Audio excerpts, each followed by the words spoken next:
Bonjour, nous recevons aujourd'hui Raoul Jacquan, le directeur commercial et marketing du groupe de services parapétroliers CGG. Raoul Jacquan, bonjour. Bonjour.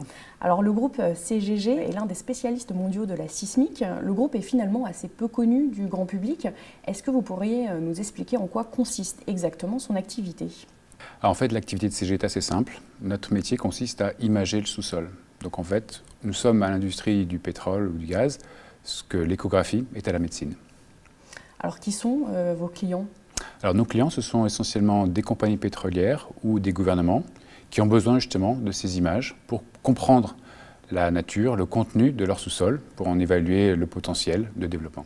Alors ces images, un petit peu comme un chirurgien a besoin de l'image d'un radiologue avant de prendre sa décision d'opérer avec son bistouri, donc nos images, elles vont renseigner les compagnies pétrolières et le gouvernement au moment où elles prendront des décisions qui sont très risquées de forage et d'exploitation de ces ressources. Donc notre image, elle vise finalement à diminuer le niveau de risque auquel ces clients sont confrontés. Et ces risques qui peuvent être financiers, opérationnels, humains, environnementaux. Notre image, c'est une façon de renseigner leur prise de décision. Alors le groupe est très impliqué dans les problématiques de développement durable. Comment faire pour concilier finalement préservation de l'écologie et l'exploitation du sous-sol ? Effectivement, le théâtre de nos opérations, c'est la nature, donc que ce soit les océans ou les milieux terrestres. Donc on est effectivement très soucieux de ce que nos activités n'aient pas d'empreinte sur les populations locales, sur l'environnement dans lequel on travaille.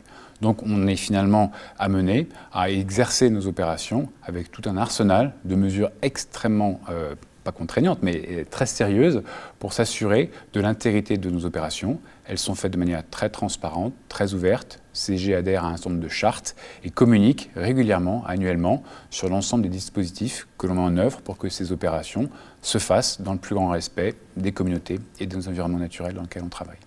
Et comment faites-vous concrètement ? Est-ce que vous avez un exemple ?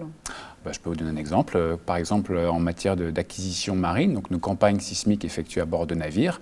Ces navires sont des dispositifs assez conséquents et qui traînent derrière eux des équipements électroniques qui déplacent des surfaces conséquentes. Néanmoins, à la moindre apparition d'un mammifère marin, des personnes sont autorisées, habilitées à stopper les opérations pour s'assurer que la priorité est donnée à la baleine qui traverse le chemin du navire.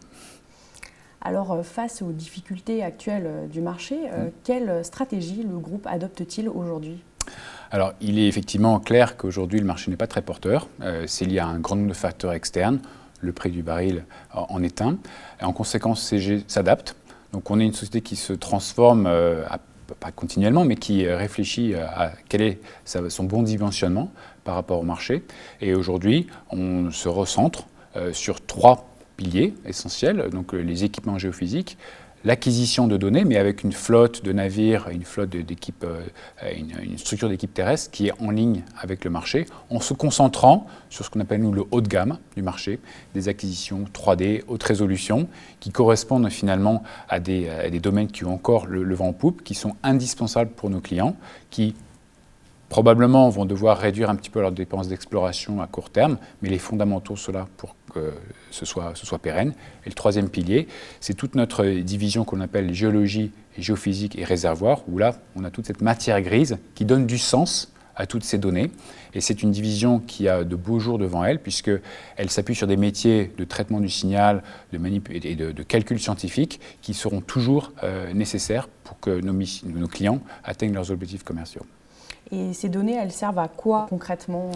Alors, ces données, elles servent finalement à ce que le client puisse se rendre compte de ce que c'est qu'un réservoir. Il faut savoir que nul être humain ne sera jamais amené à pénétrer dans un réservoir. Et pourtant, des décisions lourdes de conséquences sont prises par nos clients pour exploiter ces réservoirs. Donc notre objectif, c'est que les données que l'on produit, que l'on traite, que l'on analyse, elles permettent finalement à ce client de se rendre compte de ce que c'est que ce réservoir, qui est finalement un peu comme une éponge, mais le mettre au cœur de cette éponge en leur renseignant sur tous les attributs techniques de ce réservoir qui, au final, est l'asset majeur de la société ou du gouvernement. Est-ce que ces réservoirs sont vraiment exploités au maximum ? Alors il y a des limites, un peu comme une éponge, quand vous la pressez, il reste toujours un peu d'humidité dans cette éponge. On estime aujourd'hui que ce qu'on appelle le taux de récupération des réservoirs se situe entre 30 et 40%. Ce qui veut dire qu'on laisse finalement dans la nature la majorité de la ressource, mais peut-être que avec les progrès de la science, on sera amené progressivement à élever ce taux de récupération pour qu'au final, on améliore ce que l'on peut extraire du sous-sol. Quelles sont les perspectives pour 2015 ? Alors les perspectives, je vais être honnête avec vous, elles ne sont pas forcément très florissantes parce qu'on est tributaire du marché général sur le oil and gas. Nos clients sont des compagnies pétrolières qui pèsent beaucoup plus que nous, et quand elles prennent des décisions de réduction de budget d'exploration, pour nous, ça peut avoir des conséquences assez importantes. Donc on est très attachés à répondre au mieux à leurs besoins. Donc on va s'ajuster en conséquence. On va continuer à miser sur la technologie, puisque c'est quand même ce qui fait un des différenciateurs de CGG par rapport à ses concurrents. On va s'assurer qu'on conserve notre personnel qui est, je dirais, notre atout majeur également, puisque c'est une reconnaissance qu'expriment nos clients envers nous.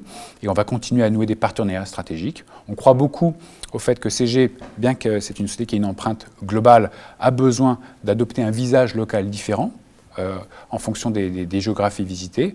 Donc on continue sans relâche à identifier les bons partenariats locaux pour être au plus près de nos clients, que ce soit des compagnies pétrolières, que ce soit des organismes d'État. Vous parliez de votre personnel. De quel profil vous avez besoin aujourd'hui dans le groupe ? Alors, je ne cache pas que c'est une société d'ingénieurs. Le métier des géosciences est très, très technique. Néanmoins, on accueille bien plus que des géophysiciens, des géologues ou des ingénieurs réservoirs, qui sont les trois disciplines de base qui constituent le corps des géosciences. On a besoin de gens qui sont capables d'appliquer des disciplines différentes, des mathématiciens, des physiciens, parce que ce sont des sciences qui trouvent tout à fait leur application dans ce que l'on fait nous. Il faut savoir que le cœur de métier de CG, c'est le traitement du signal. Ce que l'on fait, c'est essayer de construire une image sur la base d'un tout petit signal infinitésimal qui nous remonte du fin fond de l'écorce terrestre. Et à partir de là, toute discipline scientifique qui permet d'utiliser et de donner un sens à ce tout petit signal est la bienvenue chez nous. Donc on a finalement dans notre personnel la possibilité d'accueillir des gens qui ont une culture scientifique forte, mais assez large. Et ça va effectivement, comme je l'indiquais, de sciences un peu fondamentales, mathématiques, physiques, mais aussi on a besoin d'informaticiens, de gens capables de nous permettre d'appliquer sur les machines d'aujourd'hui des algorithmes conçus il y a même probablement plusieurs décennies. Donc c'est assez large. Alors vous êtes polytechnicien. Qu'est-ce que votre passage à Lix vous a apporté dans votre parcours professionnel ?